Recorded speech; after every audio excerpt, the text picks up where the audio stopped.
The entire Azure Room held its breath. Benjamin Cohen, one of the most powerful billionaires in New York, had just snapped at the quiet waitress Amara for bringing water without being asked. He thought she was invisible. He thought she was nothing. He was wrong. When his elderly father, Noah, whispered something in Hebrew, a lament about his late wife's Sabbath candles, no one expected a response. But Amara didn't just respond. She answered the old man in perfect Ashkenazi Hebrew with a Vilna accent that hasn't been heard outside rabbinical circles since before World War II. The room went silent. Benjamin's phone slipped from his hand. In that moment, he realized this wasn't just a waitress. She was a scholar from a world he'd abandoned, carrying knowledge that shouldn't exist in her voice, and she was the only one who could save his father's soul. The Galilee Club doesn't just serve food, it serves legacy. In the private Azure Room, where kosher tradition meets Manhattan power, billionaire Benjamin Cohen drummed his fingers on the white tablecloth, checking his Patek Philippe for the fourth time. This dinner was supposed to be quick, an obligatory gesture to his 82-year-old father Noah, who'd insisted on eating at a proper Jewish establishment, one last time before his upcoming surgery. Benjamin had built his tech empire on speed and innovation. Sitting through a 3-hour traditional meal felt like handcuffs made of nostalgia. When Amara Jones approached with a pitcher of water, Benjamin didn't even look up from his phone. "We didn't ask for that," he said sharply. "Pay attention." Amara's hand steadied.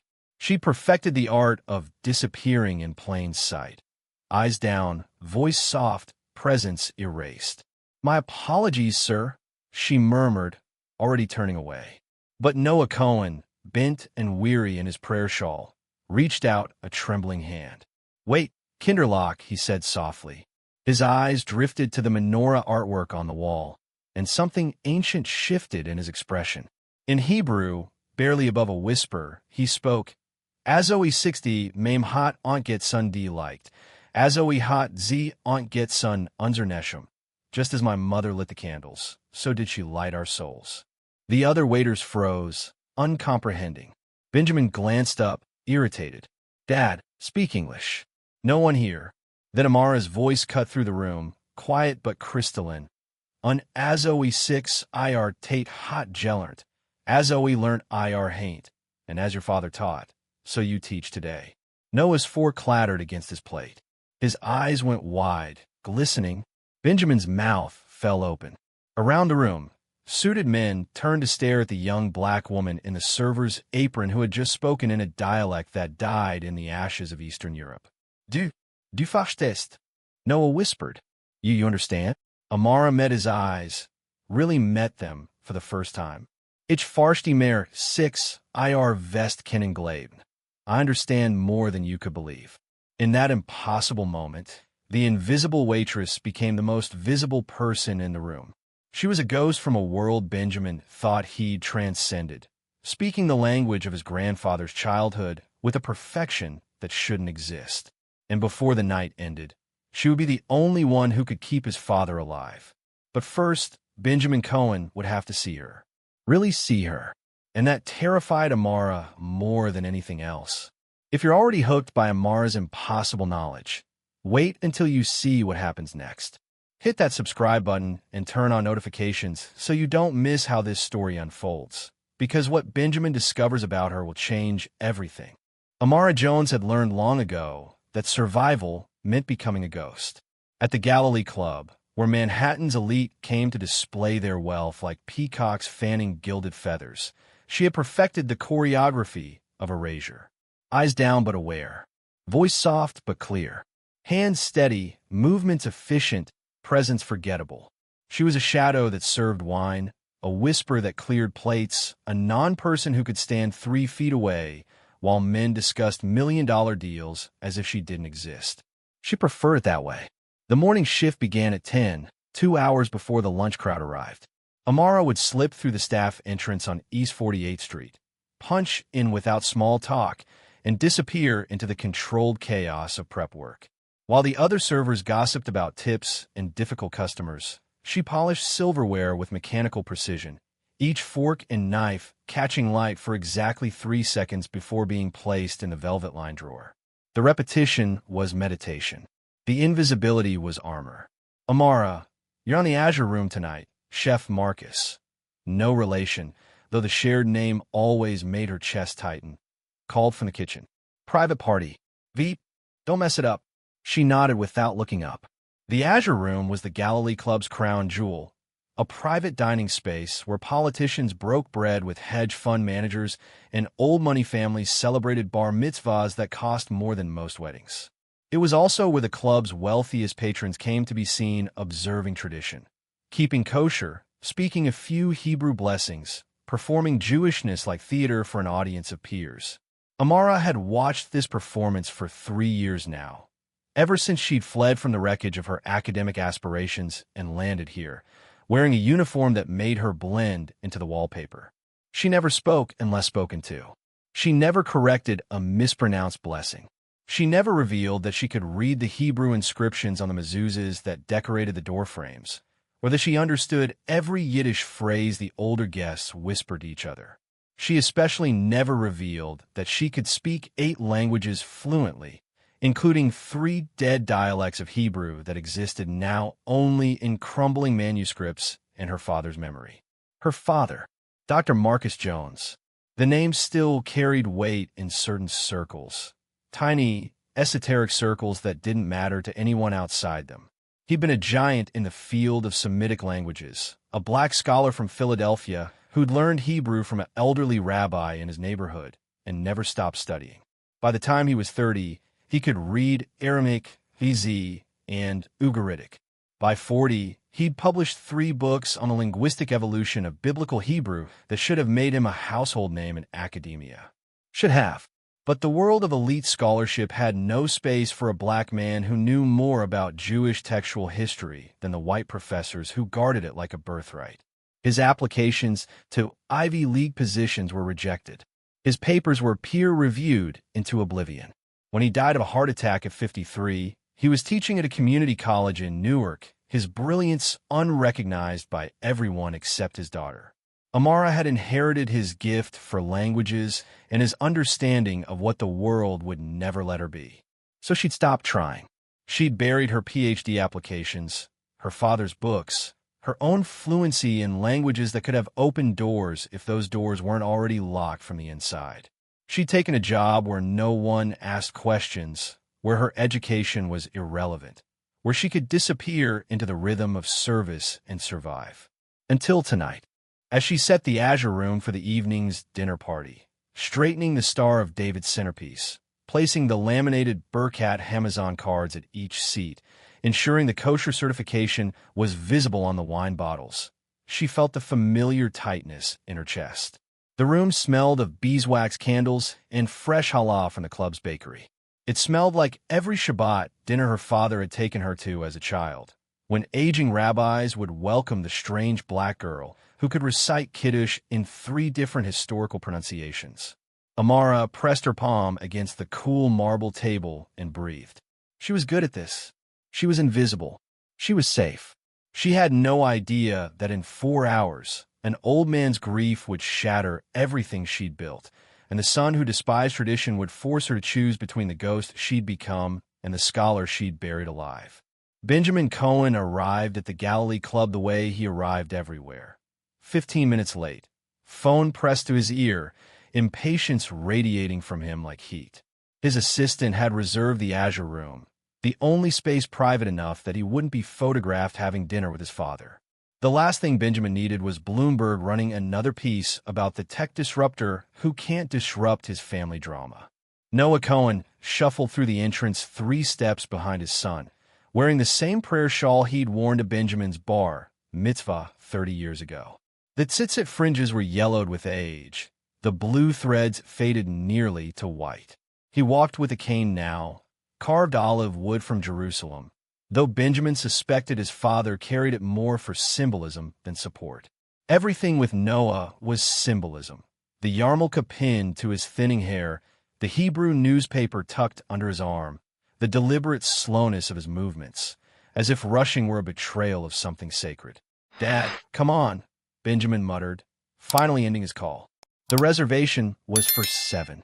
"It's 7:03, Noah said mildly. "In 3 minutes, we'll be seated." In 30 minutes, we'll have eaten. What are you in such a hurry for? To get back to your screen? Benjamin's jaw tightened. This was why he avoided these dinners. Every conversation became an indictment. Every meal a referendum on his choices. He'd built a company worth $3 billion. He employed 4,000 people. He'd revolutionized cloud infrastructure and made Forbes 40 under 43 years running. But to his father, he was still the boy who'd stopped going to synagogue at 16, who'd married a Gentile woman, divorced now, but that didn't undo the wound, who'd named his daughter Emma instead of Esther. I came, didn't I? Benjamin said as the maitre d' guided them toward the Azure room. You said you wanted one last meal here before your surgery. I'm here. You're here. Noah agreed. Your body is here. Your mind is in whatever deal you were just negotiating. Your soul. He trailed off, shaking his head. The Azure room opened before them, intimate and ornate. Amara stood by the window, hands clasped behind her back, invisible in her pressed uniform. Benjamin barely glanced at her as he dropped into his chair and immediately pulled out his phone again. Noah, however, paused. He looked at the set table, the candles waiting to be lit, the covered challah, the wine already poured into silver kiddush cups. His eyes misted. Just like your mother used to do, he murmured. Then, to Amara, thank you, Kinderloch. It's beautiful. Amara nodded, saying nothing. Benjamin didn't look up. Benjamin. Noah's voice carried an edge now. Put the phone away. You're not doing email during Shabbat dinner. It's not Shabbat, Dad. It's Thursday. It's Shabbat dinner to me. Benjamin sighed explosively, but pocketed his phone. Fine. Happy? We'll sit here and pretend it's 1952. We'll sing the blessings, break the bread, have the exact same conversation we've had 100 times. You'll tell me I've lost my way. I'll tell you the world has changed. We'll both leave feeling miserable. Great plan. Noah was quiet for a long moment. When he spoke again, his voice was soft, almost breakable. I'm having open-heart surgery in 6 days, Benjamin. The doctors say it's routine, but I'm 82. Nothing is routine. He gestured helplessly at the table. I wanted to sit with my son and remember what it felt like to be a family. To be Jews. To be more than strangers who share a name. The words landed like stones. Benjamin felt something crack in his chest, anger and guilt mixing into a familiar poison. That's not fair, he said. No, Noah agreed. It's not. But it's true. Amara moved silently to the side table, preparing to serve the first course. She'd heard 1,000 versions of this fight. Fathers and sons, tradition and modernity, the weight of heritage against the lightness of assimilation. She kept her face neutral, her presence minimal. This wasn't her story. She was just the person who brought the food. Benjamin looked at his father, really looked at him, and saw for the first time how small Noah had become. How the prayer shawl seemed to swallow him. How his hands trembled as he reached for the kiddush cup. Okay, Dad, Benjamin said finally. Okay, we'll do it your way. Noah's face softened with fragile hope. He closed his eyes and began to chant the blessing over wine, his voice quavering but sure. Baruch Ada Adonai.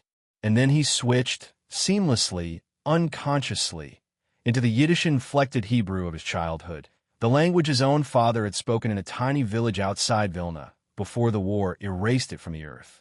Benjamin didn't notice the shift, but Amara did, and everything changed. Noah's hands trembled as he set down the kiddush cup. The wine, sweet and heavy, remained untouched. His eyes had drifted to the menorah artwork on the wall, 9 branches rendered in brass and gold leaf, each flame a frozen dance of light. For a moment, he was somewhere else entirely. Someone else.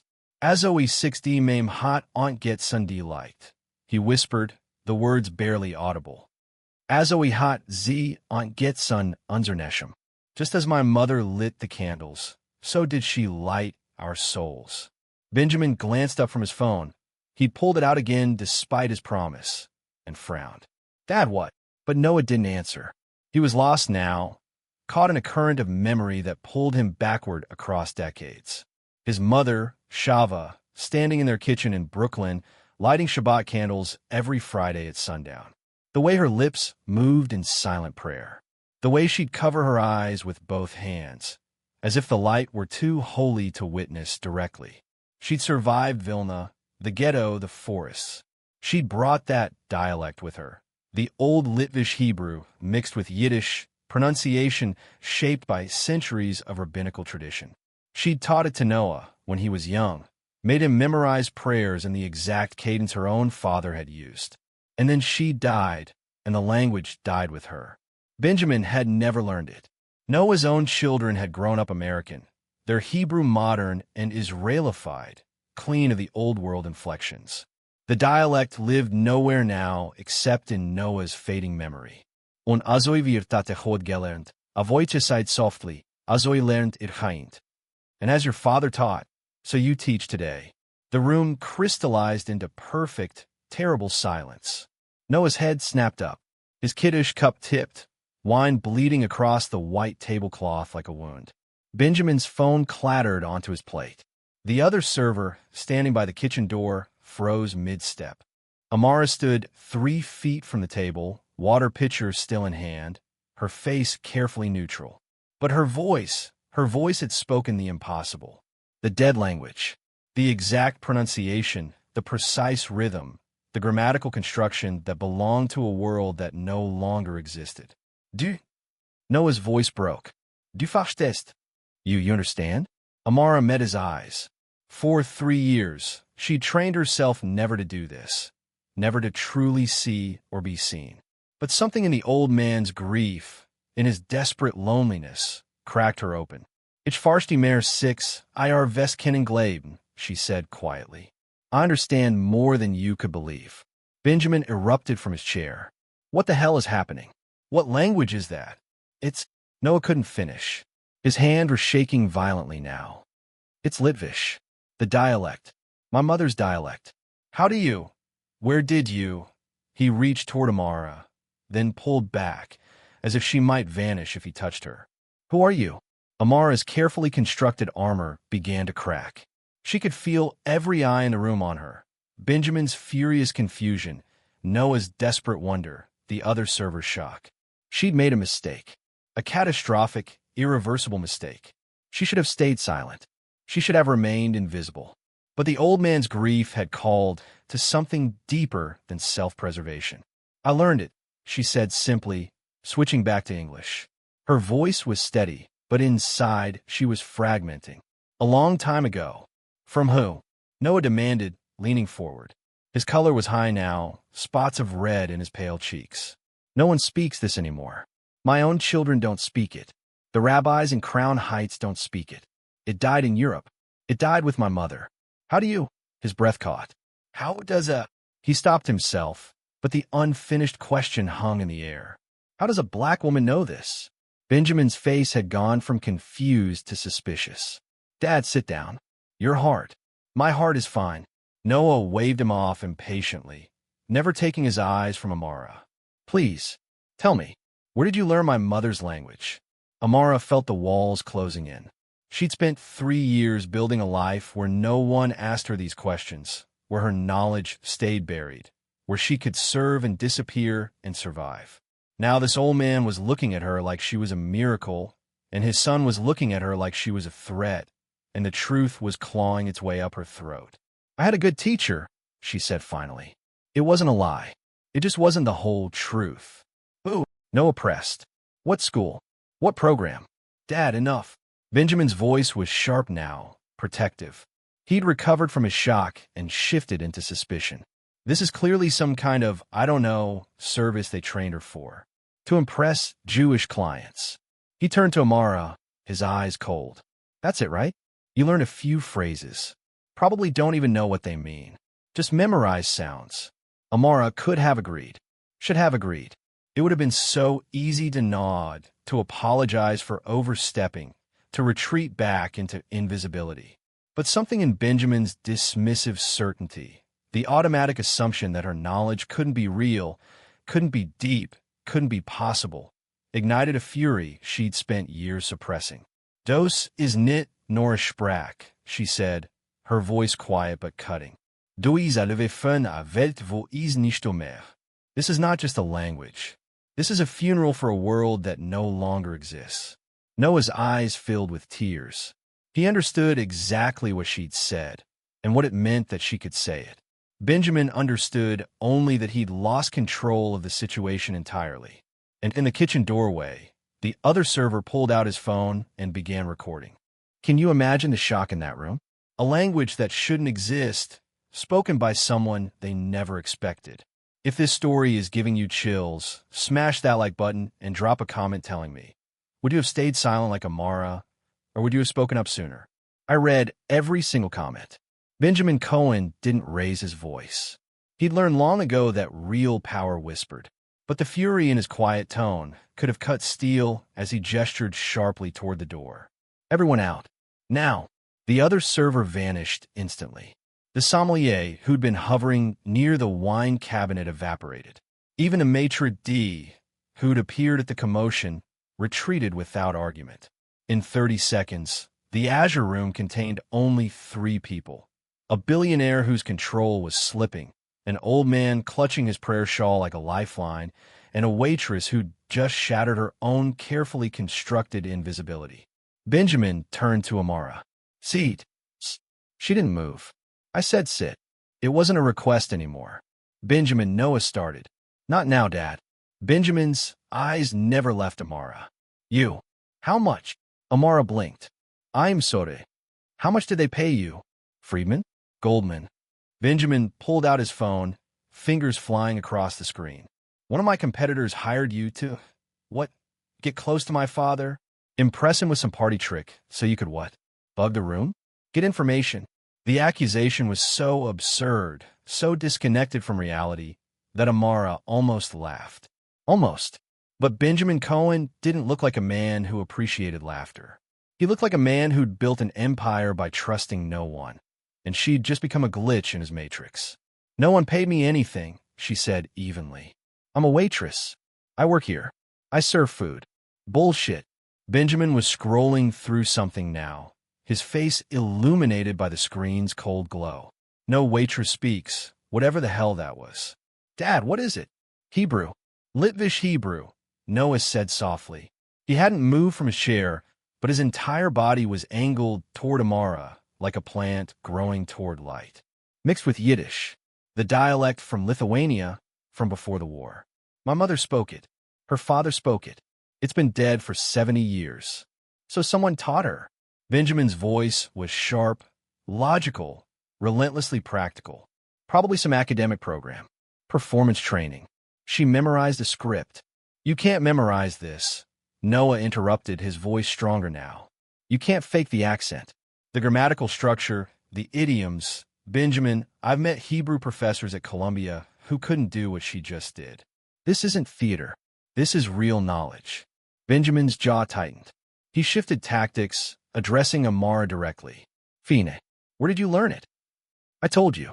I had a good teacher. That's not an answer. It's the only answer I'm giving you. The temperature in the room dropped 10 degrees. Benjamin Cohen was not accustomed to being defied, especially not by service staff. His finger hovered over his phone screen. I can have you fired in 30 seconds. One call to management. Then make the call, Amara said quietly.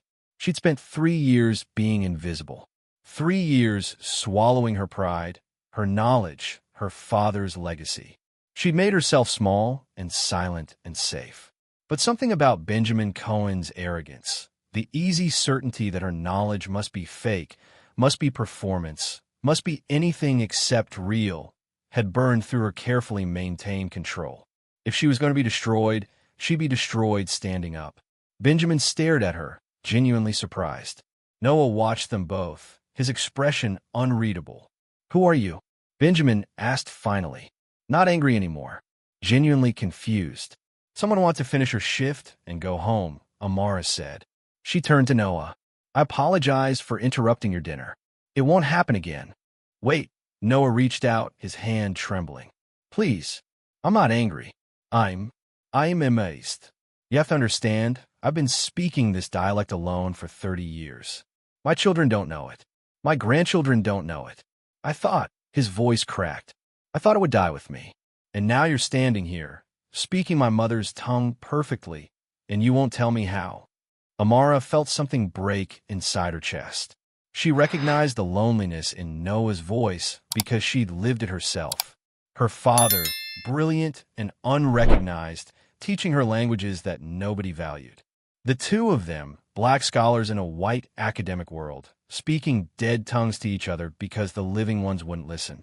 Mein foda hat mich gelernt, she said softly. My father taught me. Noah leaned forward. Your father knew Litvish Hebrew? What's his name? Maybe I know him. The community is small. Was Amara corrected? He's dead. The word landed heavy. Noah's face crumpled with sympathy. I'm so sorry. What was his name? And there it was. The question she'd been avoiding. Once she answered it, everything would unravel. Her carefully constructed anonymity, her safe invisibility, gone. But looking at Noah's face, at the desperate hope of a man who thought his mother's language would die with him, Amara found she couldn't lie anymore. Dr. Marcus Jones, she said. He taught Semitic languages. He wrote 3 books on biblical Hebrew linguistics. He could read Aramaic, Guizi, Ugaritic, and 5 historical dialects of Hebrew, including Litvish, Sephardic, and Yemenite. He learned from Rabbi Eliezer Glickman in Philadelphia, who survived Vilna and taught the old pronunciations. And before he died, teaching community college in Newark, he taught me everything he knew. The silence that followed was absolute. Benjamin's phone had gone dark in his hand. He was staring at Amara like she'd just shape-shifted into something he couldn't categorize. Noah's mouth moved soundlessly. Then, Marcus Jones. The Marcus Jones? The one who wrote Echoes of Sinai. Amara nodded. I read that book, Noah whispered. 20 years ago. It was brilliant. Absolutely brilliant. He traced the linguistic evolution of the Tetragrammaton through 6 different historical periods. I wanted to write to him, to tell him. He stopped.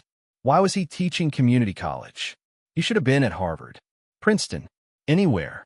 He wasn't the right color for Harvard, Amara said flatly. The word sat there, ugly and true. Noah Cohen's face had gone pale, but not with shock, with recognition.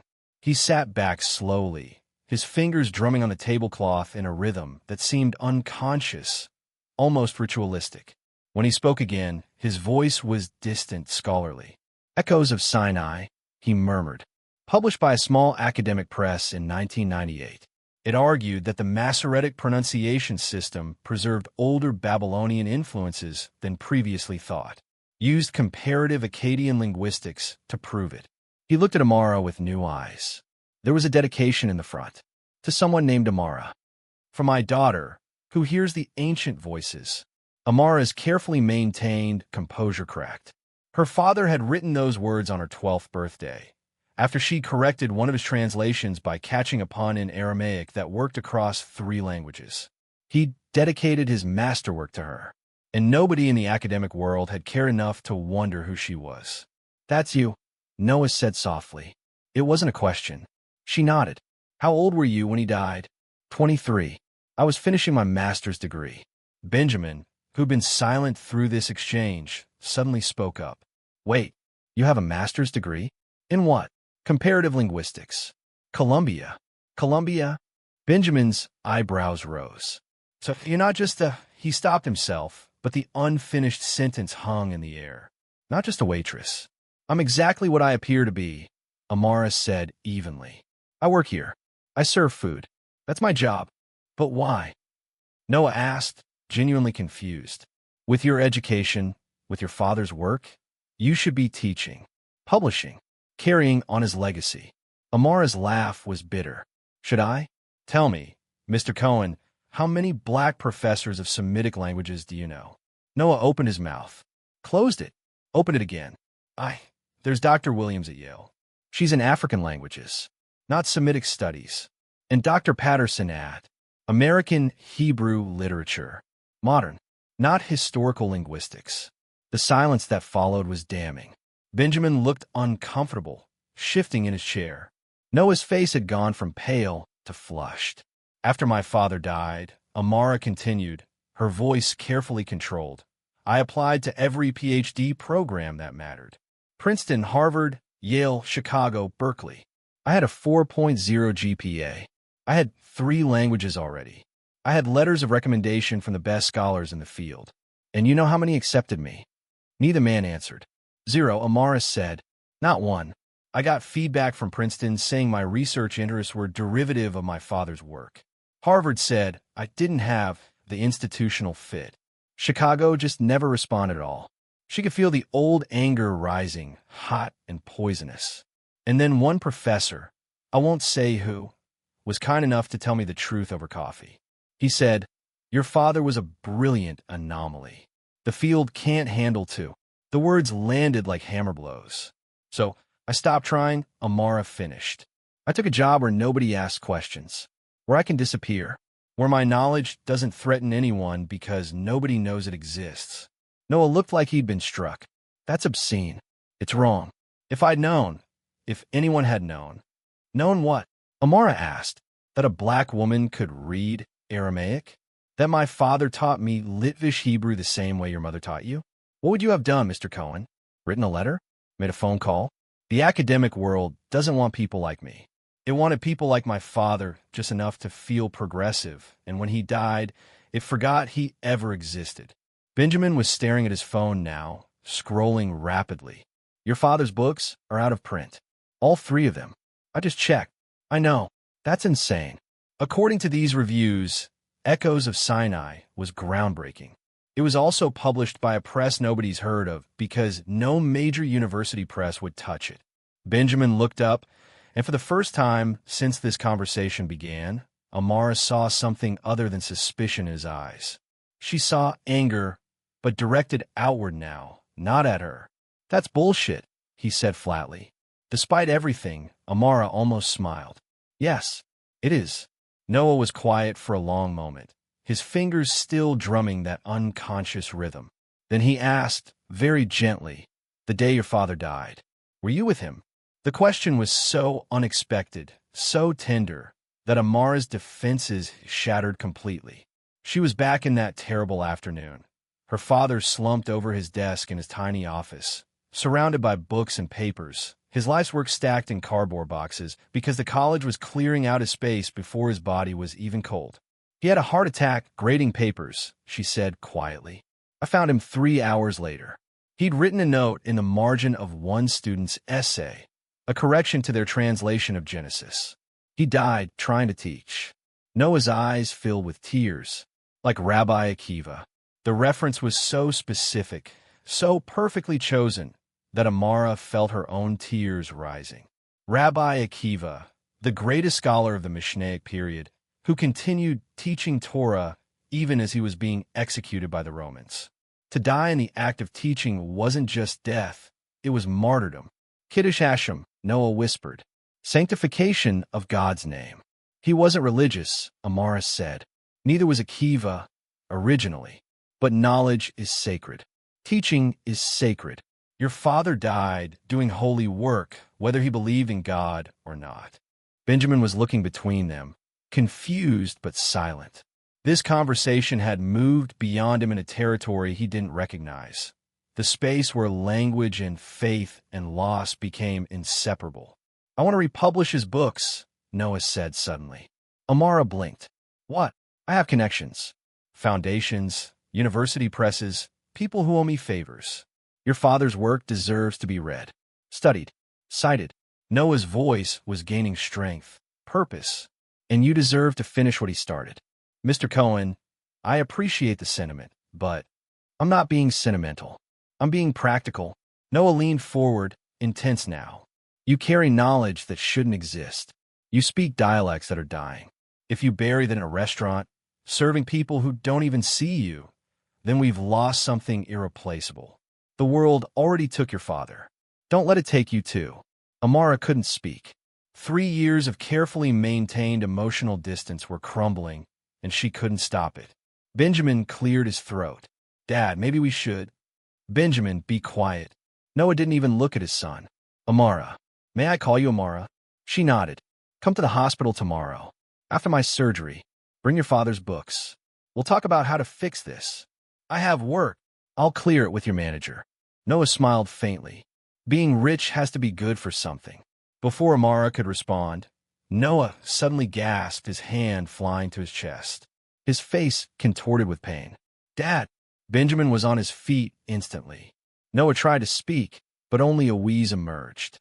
His kiddish cup fell, wine spreading across the table like blood. And Amara, moving on instinct honed by years of watching her father's declining health, immediately recognized what was happening. "He's having a heart attack," she said, already pulling out her phone. "Call 911. Now." Benjamin's phone clattered to the floor as he lunged toward his father. Noah had slumped forward, his prayer shawl sliding from his shoulders, one hand clutching the fabric over his heart while the other scrabbled uselessly at the tablecloth. His lips had gone blue. "Dad! Dad! Stay with me." Benjamin's voice cracked, all his carefully maintained control dissolving into raw panic. Amara was already moving. She dropped to her knees beside Noah's chair, her fingers finding his wrist, checking for a pulse. Weak, thready. His breathing was shallow, labored, each inhale a desperate rasp. "Is someone calling 911? She demanded. Yes, it's ringing."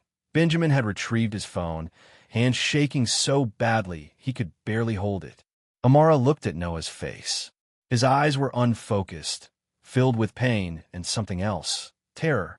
The terror of a man who understood exactly what was happening to his body, who'd been waiting for this moment since his cardiologist had scheduled the surgery, who'd wanted one last dinner with his son before his heart finally betrayed him. She knew that look. She'd seen it on her father's face in his final moments. Without thinking, she took Noah's trembling hand in both of hers. And then, in a voice clear and steady despite the chaos, she began to chant, "Shema Yisrael, Adonai Eloheinu, Adonai Echad." "Hear, O Israel, the Lord is our God, the Lord is one." It was the most important prayer in Judaism, the declaration of faith spoken at the brink of death. Noah's eyes found hers, suddenly focused. His lips moved, trying to join her, but no sound came out. Amara continued, switching seamlessly into the full version. The words her father had taught her. Baruch Shem Kivad Malchuto, L'olam Vid. Blessed be the name of his glorious kingdom forever and ever. Benjamin had frozen, phone pressed to his ear, watching this impossible scene. His father dying, and a black waitress reciting the deathbed prayer with perfect pronunciation while tears streamed down her face. "Ambulance is 3 minutes out," Benjamin managed. What can I?" "Get his medical alert bracelet," Amara said, never stopping her gentle hold on Noah's hand. "Check his wallet for his advance directive. Does he have a DNR? And what? Do not resuscitate order. It's important. If he does, the paramedics need to see it immediately." Benjamin fumbled through his father's jacket, pulling out a worn leather wallet. Inside, tucked behind Noah's driver's license, was a folded document. Benjamin unfolded it with shaking hands. "It says, oh God. It says he wants resuscitation, but no intubation unless," his voice broke, "unless there's reasonable chance of recovery." "Good. Keep that ready." Amara checked Noah's pulse again. Still weak but steady. His color was bad, but he was breathing. "Mr. Cohen, can you hear me? If you can hear me, squeeze my hand." Noah's fingers tightened weakly around hers. "Good. You're going to be okay. The ambulance is coming. Your son is here. I'm here. Just breathe. Don't try to talk." The Azure Room door burst open, and the maitre d' appeared with 2 other staff members. "Paramedics are in the building. What can we? Clear a path from here to the front entrance," Amara ordered, her voice carrying an authority that made everyone snap to attention. "Get his coat and his cane. Benjamin, stay visible by the door so you can wave them in." Benjamin moved automatically, following her instructions without question. There was something about the way Amara had taken command, not aggressive, not panicked, just absolutely certain, that cut through his terror and gave him something to hold on to. Noah's lips were moving again. Amara leaned close, her ear near his mouth. "Doctor," he whispered in Yiddish. "Daughter, ich bin du," she whispered back. "I'm here. Farjaz meet. Don't forget. I won't forget. I promise." The paramedics arrived in a controlled storm of equipment and efficiency.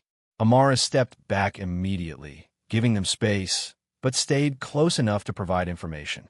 Noah Cohen, 82, known cardiac patient scheduled for surgery next week, she said crisply.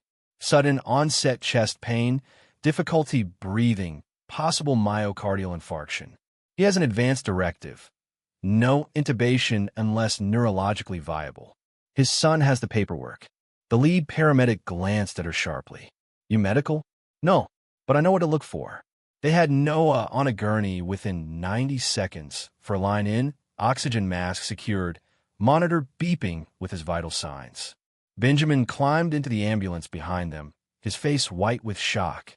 Wait, he turned back to Amara, who stood in the doorway of the Galilee Club with wine stains on her uniform and mascara streaked down her cheeks. Thank you. I don't know what. Thank you. Go, Amara said. Be with your father. The ambulance doors slammed shut, sirens wailing as it pulled into traffic. Amara stood on the sidewalk, shaking. Around her, the normal sounds of Manhattan at night. Car horns, distant music, the chatter of people leaving restaurants seemed impossibly trivial. She just held a dying man's hand and recited the prayer her father had taught her for exactly this moment. When you see death coming, her father had said years ago, don't let them face it alone. That's the mitzvah. That's the commandment that matters. Her phone buzzed. A text from the manager. Are you okay? Take tomorrow off. Paid. She didn't respond. She just stood there, letting the November cold seep in her bones, wondering how a routine dinner shift had torn open every carefully sealed wound she'd spent 3 years trying to heal. Somewhere in the distance, an ambulance siren faded into silence. This is the moment everything changes for Amara. Her invisibility is shattered, and there's no going back. If you're invested in seeing how she rebuilds her life, make sure you're subscribed, because Chapter 7 reveals secrets about her father that will break your heart. And hey, if you've made it this far, you're my kind of viewer. Consider sharing this with someone who loves powerful stories about identity and resilience. Mount Sinai Hospital's cardiac intensive care unit smelled like antiseptic and fear. Benjamin Cohen sat in the waiting room, his $3,000 suit rumpled, his hair standing up in peaks where he'd run his hands through it too many times. It was 2 a.m. His father had been in surgery for 4 hours. His phone buzzed for the 40th time, text from his assistant, his ex-wife, his sister calling from Tel Aviv, board members who'd somehow already heard. He ignored all of them. Instead, he was staring at a Wikipedia page that seemed to accuse him with every paragraph. Dr. Marcus Jones, 1952 to 2005, was an American linguist specializing in Semitic languages and Biblical Hebrew. Despite publishing groundbreaking work on Masoretic pronunciation systems and ancient Hebrew dialectology, Jones spent most of his career teaching at community colleges due to systemic barriers in academic hiring. Benjamin scrolled down. There was a grainy photo, a black man in his 40s, wearing glasses and a cardigan that looked older than Benjamin's car, surrounded by stacks of books in what appeared to be a tiny office. He had kind eyes and Amara's exact expression of quiet intensity. The publications section listed 3 books, all out of print. The academic careers section was devastatingly short, and the legacy section was barely a paragraph, noting that despite Jones's contributions, his work had been largely overlooked by mainstream Hebrew scholarship. Benjamin felt sick. He clicked through to the books. Echoes of Sinai had a handful of reviews on Amazon, all glowing. One, posted by someone named N. Cohen in 2006, read, "This book changed how I understand the relationship between spoken and written Hebrew in the Second Temple period. Dr. Jones deserved a chair at Yale. That he died teaching at a community college is an indictment of academia's blindness. May his memory be a blessing." Benjamin's throat tightened. His father had written that. 12 years ago, Noah had discovered this brilliant scholar's work, recognized its importance, and watched as the academic world let him disappear. And tonight, Marcus Jones's daughter had saved Noah's life. Mr. Cohen, a surgeon in scrubs, appeared in the doorway, her mask pulled down, exhaustion written across her face. Benjamin shot to his feet. "How is he?" "Stable. We did an emergency bypass. The blockage was severe, but we got to in time. If he'd been anywhere else when it happened, or if someone hadn't recognized the symptoms immediately. She shook her head. He's very lucky. Benjamin's knees nearly buckled with relief. Can I see him? He's in recovery. Give us another hour. The surgeon hesitated. The paramedics said someone at the scene recited prayers with him, kept him calm, gave us crucial medical information. Was that you? No, that was... Benjamin trailed off. Someone else. Well, whoever was probably saved his life. He was conscious and cooperative when we arrived, which made everything easier. You should thank them. After she left, Benjamin sank back in his chair and pulled up his contacts. He scrolled to the Galilee Club's main line, then paused. It was 2 a.m. He called anyway. Galilee Club, night service. This is Benjamin Cohen.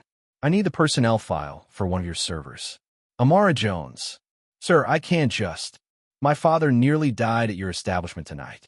The server in question provided medical assistance. I need to contact her to thank her. Now, there was a long pause. I'll have the manager call you in the morning. Not good enough. Sir, it's the middle of the night. Benjamin pulled up his text chain with the club's owner, a real estate developer who owed him 3 favors. 10 seconds later, his phone rang. Marcus, thank God. Listen, I need information on one of your employees. By 3 a.m., Benjamin had Amara's address, a 4th-floor walk-up in Washington Heights, and her employment history. 3 years at the Galilee Club, never late, never complained, consistently excellent reviews. Before that, there was nothing. No previous employment, no references. Just a social security number and a background check that came back clean. He also had her father's books, or rather, PDFs of them that he'd found on an obscure academic database.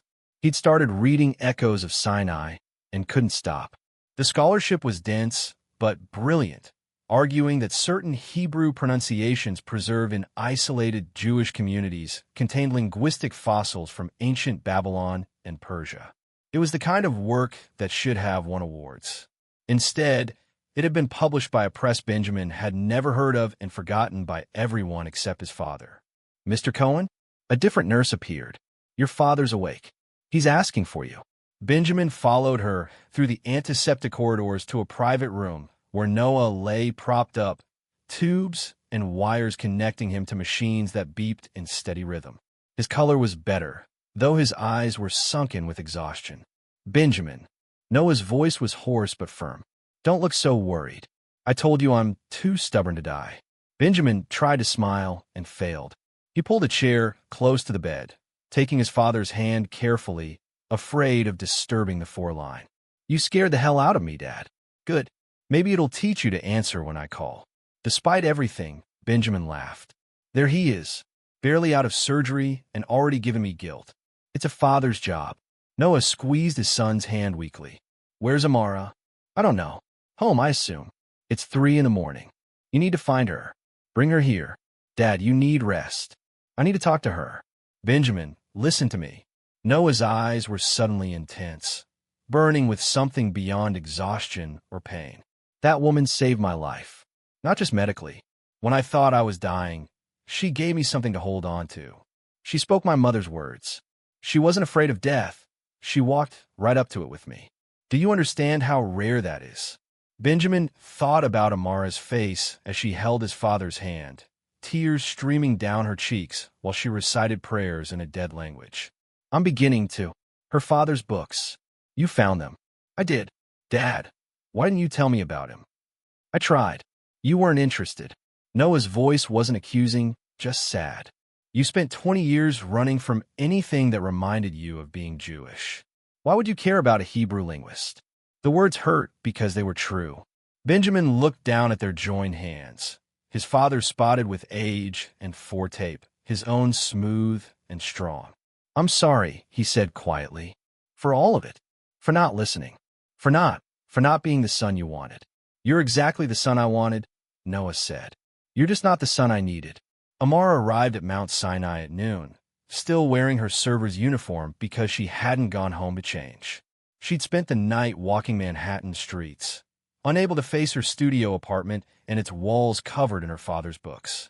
Now, standing in the hospital lobby with a visitor's badge clipped to her collar, She questioned every decision that had brought her here. Noah Cohen had asked to see her. His son had called 3 times, leaving increasingly desperate voicemails. She could have ignored them. Should have ignored them.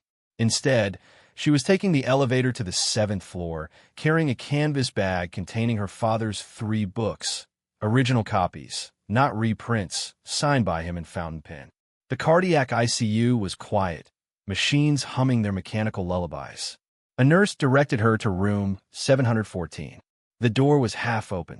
Inside, Noah sat propped up in bed, looking dramatically better than he had 12 hours ago.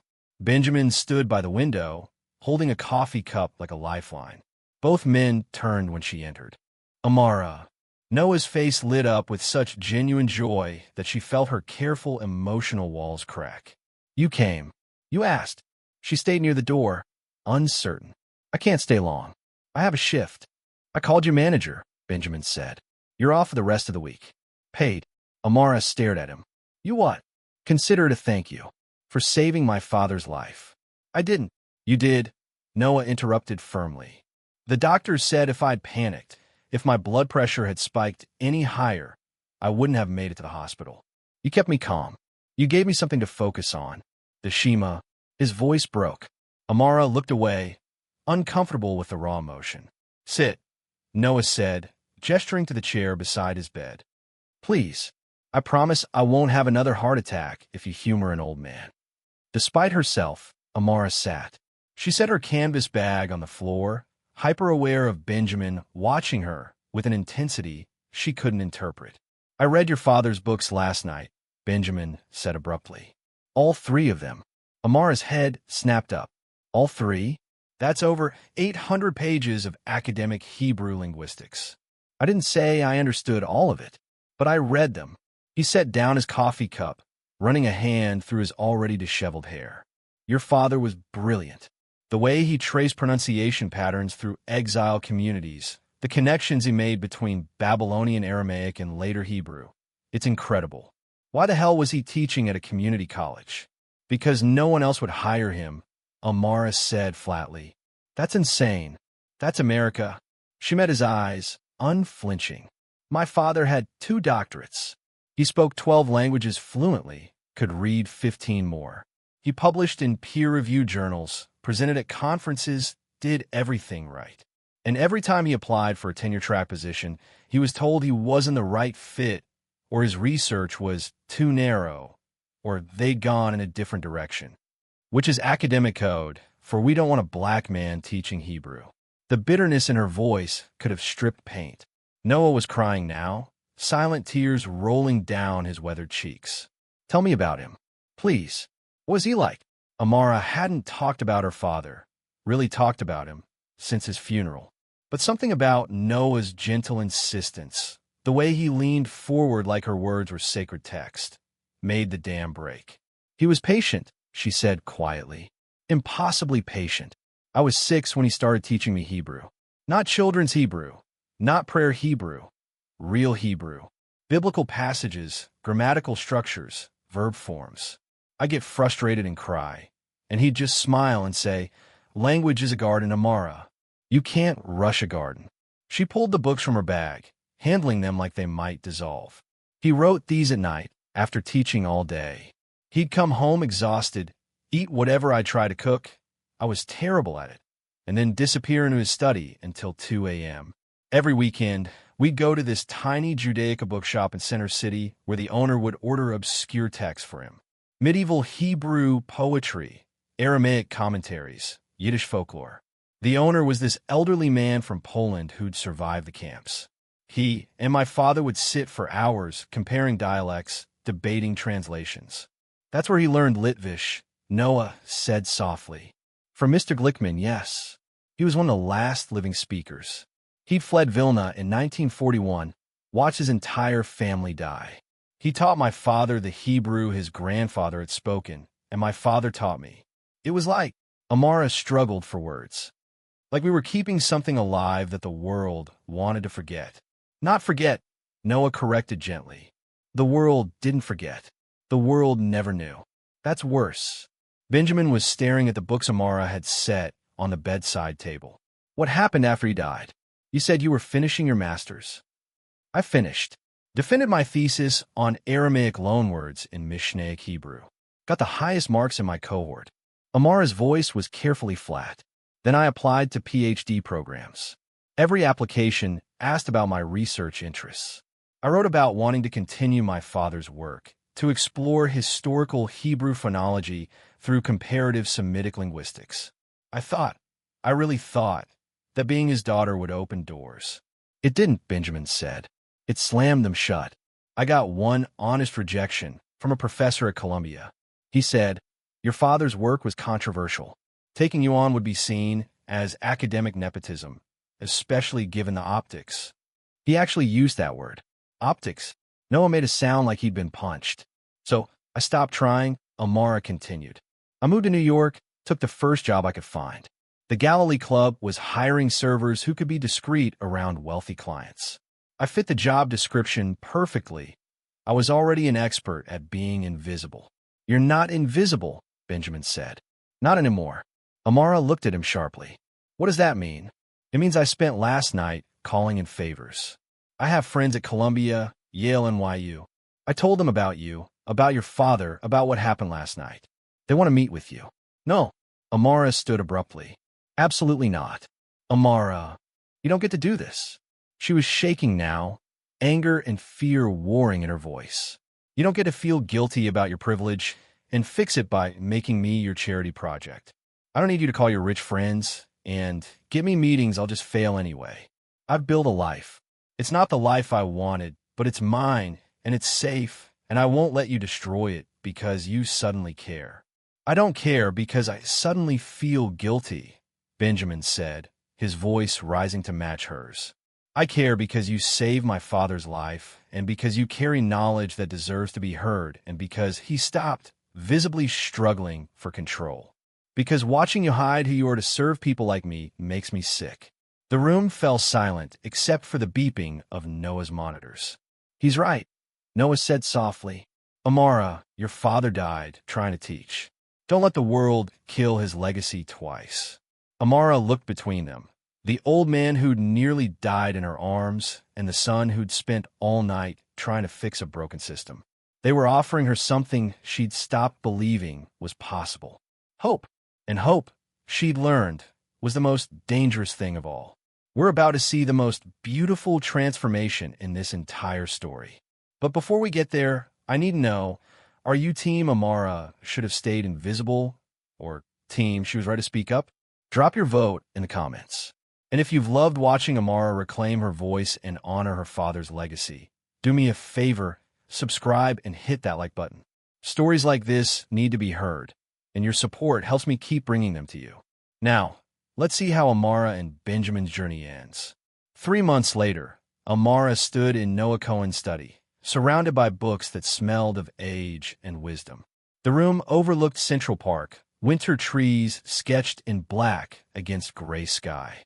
Behind her, shelves climbed toward the ceiling, packed with Hebrew texts, Yiddish literature, and 3 leather-bound copies of her father's works, now republished by a major academic press, with Noah's Foundation funding the printing. Benjamin sat at the study table, a beginner's Hebrew primer open in front of him, looking as uncomfortable as a man could look while sitting in a $1,000 ergonomic chair. I still don't understand why you're making me learn this, he said. I can hire translators. I have apps. You have excuses, Amara corrected, setting a stack of flashcards in front of him. Your father asked me to teach you. I said yes. Now repeat after me. Aleph, Bet, Gimel, Dalet. Benjamin sighed explosively but complied. Aleph, Bet, Gimel, Dalet. Your Dalet sounds like you're choking. Again, this is humiliating. Good. Humility is the first step to learning. Amara pulled out a chair across from him, settling in with the ease of someone who'd spent 3 months turning a billionaire into a passable Hebrew student. Now, the blessing over bread. I taught it to you last week. Let's hear it. Benjamin closed his eyes, visibly reaching for the words. Baruch Ada Adonai Elohim, Amara prompted. Eloheinu melech haolam. He stumbled over the next part. Amud zilachem minud. Better. Your pronunciation is still too modern. The tsir vowel should be softer, more like the Sephardic pronunciation. Like this, haaretz, not haaretz. How is that different? Listen, she repeated both versions. Hear it, not even a little bit. Despite herself, Amara smiled. Teaching Benjamin had been Noah's dying wish. Not literally dying, though the surgery had been brutal. But when he'd come home from a hospital, weak and facing months of recovery, he called Amara to his bedside and said, "My son has spent his whole life running from who he is. Teach him what it means to come home." She'd said yes because Noah had kept his promise to her. The republished books had led to speaking invitations, consultations, eventually a visiting scholar position at NYU. She was still waiting tables 3 nights a week. Old habits died hard. But she was also teaching again, writing again. Her father's work was being cited in new papers. His name was being remembered. And in exchange, she was teaching Benjamin Cohen how to read the prayers his grandfather had recited in a vanished world. "Why did your father want me to learn this?" Benjamin asked suddenly. "Really? Not the official reason about honoring tradition. The truth." Amara studied him. 3 months ago, she would have deflected. But teaching someone requires honesty, and Benjamin had proven to be a surprisingly dedicated student, even when he complained. "Because you're lost," she said simply. "You built an empire, made billions, proved you could succeed in a world that wasn't designed for your ancestors. But somewhere along the way, you forgot who those ancestors were. You forgot what they sacrificed. Your father wanted you to remember. By learning Hebrew, by learning that language isn't just communication. It's memory, identity. When you speak Hebrew, you're speaking the same words your great-great-grandfather spoke in Lithuania. The same words scholars debated in Babylon 2,000 years ago. The same words, according to tradition, that God used to create the world. Language is time travel, Benjamin. And you've been living in the present for so long you forgot you had a past." Benjamin was quiet for a long moment. Then, "Did learning languages make your father happy?" The question caught her off guard. Yes. I think so. Even when the world didn't recognize him, he had his books, his students, his work. He used to say, happiness is knowing something today you didn't know yesterday. He sounds like he was an incredible man. He was. Amara's throat tightened. And the world broke him anyway. I know. Benjamin met her eyes. I'm sorry. For what happened to him. For what almost happened to you. For being part of a system that did that. You can't apologize for a system. Maybe not. But I can try to change it. He gestured to the window, where beyond the park, the city sprawled in all its chaotic glory. The foundation your dad's work is under. Noah's funding it, but I'm handling operations. We're creating fellowships for scholars who've been overlooked. Black scholars, women, first-generation students. People who have knowledge but no platform. Your father's name is on it. The Marcus Jones Fellowship for Linguistic Excellence. Amara's vision blurred with sudden tears. You didn't tell me that. I'm telling you now. Benjamin smiled. Awkward but genuine. It launches next month. We already have 50 applications. One of them is from a woman in Ghana who speaks 6 African languages and wants to study their relationship to ancient Egyptian. Another is from a kid in Detroit who taught himself Aramaic from library books. They're out there, Amara. People like you and your father. We're going to find them. For the first time since her father's death, Amara felt something crack open in her chest. Not pain, but possibility. "Now," Benjamin said, pulling the Hebrew primer back toward him with exaggerated reluctance. "Let's get this over with." "What's next?" "The Shema," Amara said. "The prayer I recited with your father." Benjamin's face went serious. "That feels important." "It is. It's the central prayer of Judaism. The declaration of faith. Your father was reciting it when he collapsed." She paused. "He wanted you to know it. Not just the words. The weight of it." "Then teach me." Amara opened her mouth to begin, then stopped. "Wait here." She left the study, returning a minute later with a worn prayer book, her father's sitter, margins filled with his handwritten notes in 3 languages. She sat on the table between them. "This was his," she said. "When he taught me the Shema, he made me understand that I wasn't just learning words. I was joining a chain that stretched back 3,000 years. Every generation teaching the next. Unbroken, even when the world tried to break it. She opened to the marked page. Shema Yisrael, Adonai Eloheinu, Adonai Echad. Her voice was soft but clear, carrying the weight of centuries. Repeat after me. Benjamin, billionaire and disruptor, tech genius who'd changed the world, bent his head over her father's prayer book and began to learn the words his grandfather had spoken. His pronunciation was rough, his accent modern, but he was trying, really trying. Amara guided him through each word, correcting gently, explaining nuances. And as the winter afternoon faded outside Noah's window, she realized she wasn't just teaching Benjamin Cohen how to pray. She was teaching him how to remember, how to honor, how to carry forward the voices that the world had tried to silence, including her own. When they finished, Benjamin looked up. "How did I do?" "Terribly," Amara said, but she was smiling. "I'll keep practicing." He closed the prayer book carefully, reverently. "Thank you for this, for everything. Thank your father. He's the one who saw me." "No." Benjamin's voice was firm. "He saw you because you let him. You could have stayed invisible. Instead, you spoke. That took courage." Amara thought about the night in the Azure Room, when Noah's grief had called to something deeper than fear. When she made the choice to be seen, knowing it would cost her everything she'd built. It had cost her invisibility, her safety, her carefully maintained armor. But it had given her back her voice. "Same time next week?" Benjamin asked. "Same time," Amara agreed. "And next week, we start with conversational Hebrew. Your father wants to have an actual discussion with you, not just hear you stumble through prayers." "God help me. Adonai help you," Amara corrected. "If you're going to invoke God, do it in Hebrew." Benjamin laughed, a real laugh, unguarded and warm. And as Amara gathered her father's books to leave, she felt something she hadn't felt in years. She felt like a teacher, not despite who she was, but because of it. Her father would have been proud.